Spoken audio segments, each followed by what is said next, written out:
All right, everyone, so it's early August. There has been a inshore bluefin bite, basically very local to my house down here in the Barnegat Inlet region.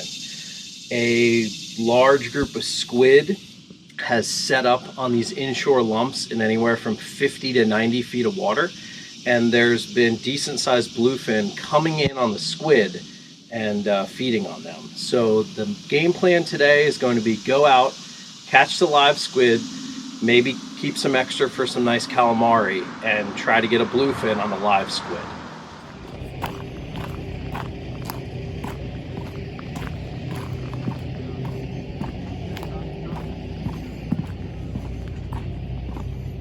Sleep in the bed, have a shower. Oh, that's nice. Yeah.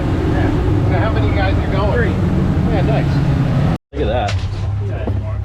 Look at that. Oh, yeah. Squids. Yeah, squids.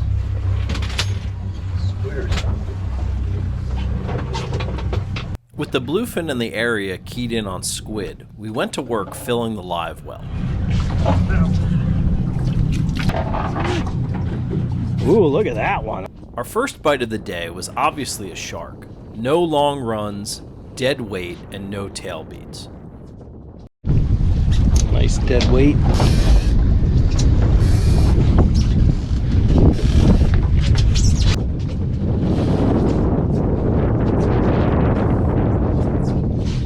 Sure enough, the small hammerhead cut us off as we got it close to the boat. Hammerhead.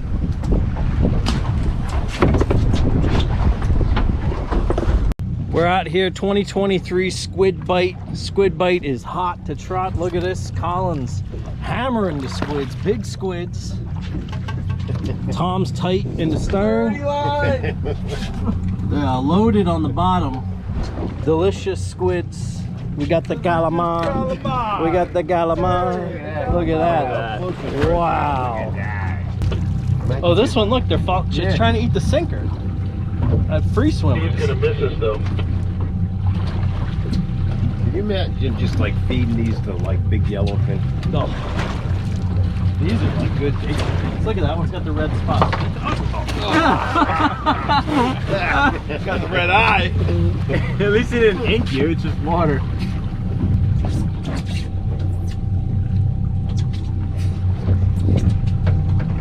Come on, it's gonna fish. Oh,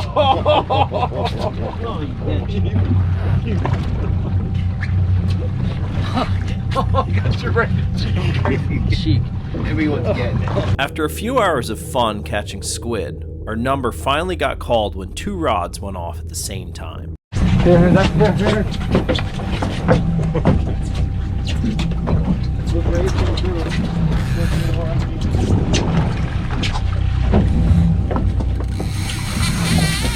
Kyle, what do you got there, bud?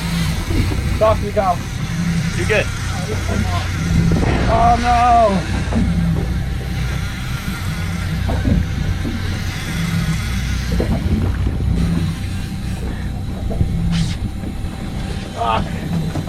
That was a fucking giant.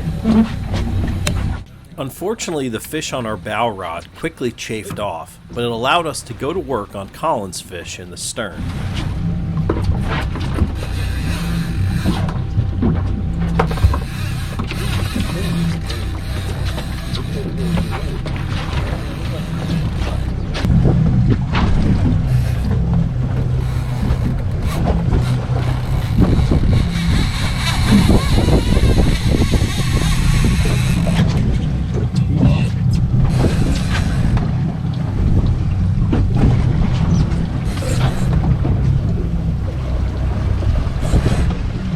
You want the harness?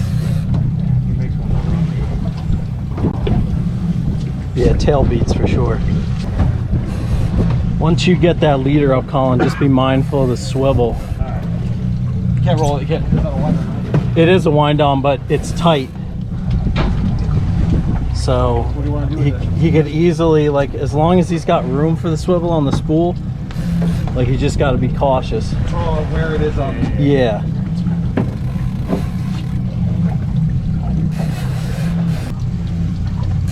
Do the one you had with Yeah, it was big. you couldn't get the drag on it. It was ripping on you. You couldn't get it tight enough. Did you pop the hook or did you break the line? It chafed the leader.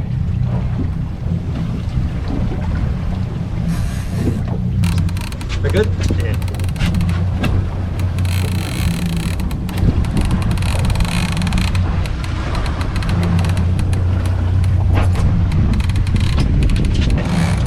With the harness? Where's the top here? You got the top part? You gotta have Yeah, a but rule. it's underneath your feet. Off that box.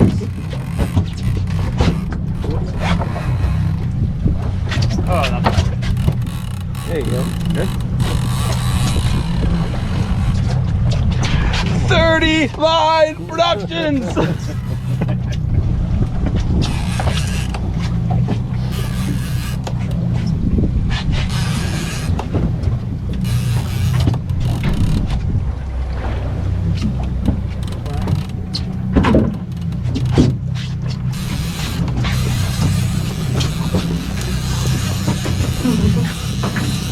Here it comes.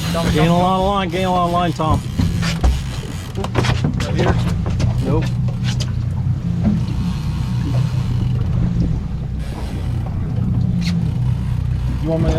You want him to go over the motors? No, I think he's okay Yeah, I where think he is he's right fine, now.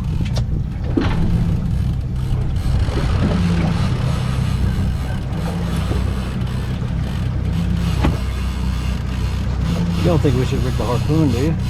I don't know, dude. I mean, it's a big fish. Yeah. And there's been reports of big fish out here, so.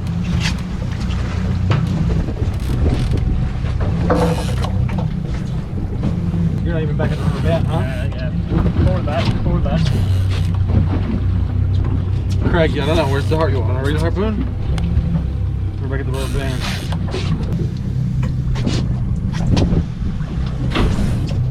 I mean, do you even see him on the sonar? No. No. He's out in front of us. Hey, you don't like going past the rubber band, I'll tell you that.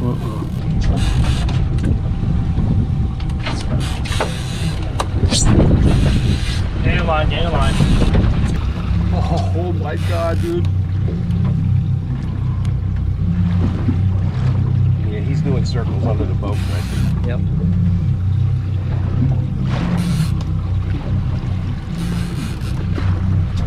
Okay, Here, you coming go. around. It's alright, I got him. It's fucking black back. Get on the motors. Okay. Wait. Okay, hit him. Got him. No gap.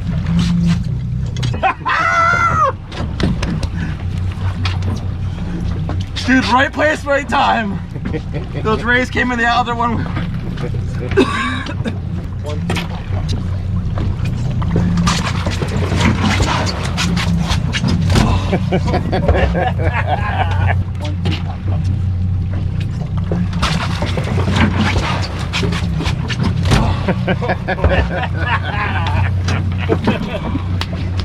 Holy Oh shit. my god. Wow. Wow. Wow, he Maui. That's a good one, boy. That's a good one. Nice going, Holly. A little hairy I at didn't the even end. mean to grab that rod. I was just jigging Squid and it went off right next to me.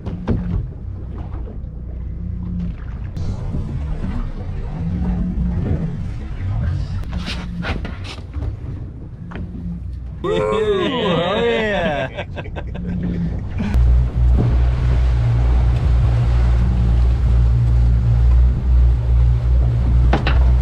You guessed it. Oh yeah. Calamari. Loaded. Just throw them right in the bucket.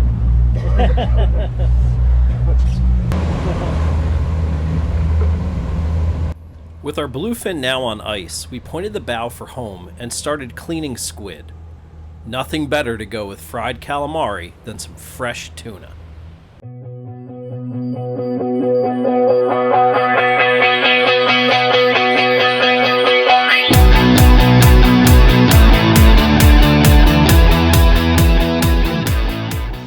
So as you saw today, we got that nice bluefin fishing live squid. And in this situation, I'm going to show you the kind of tackle and the setups that we used. So this is what we used on the fish today, and these are my setups that I use both for trolling and for bait fishing. These are CalStar 3080 stand-up lengths with Talica 25 2-speeds. I have the 50 Talica 50 handles on them.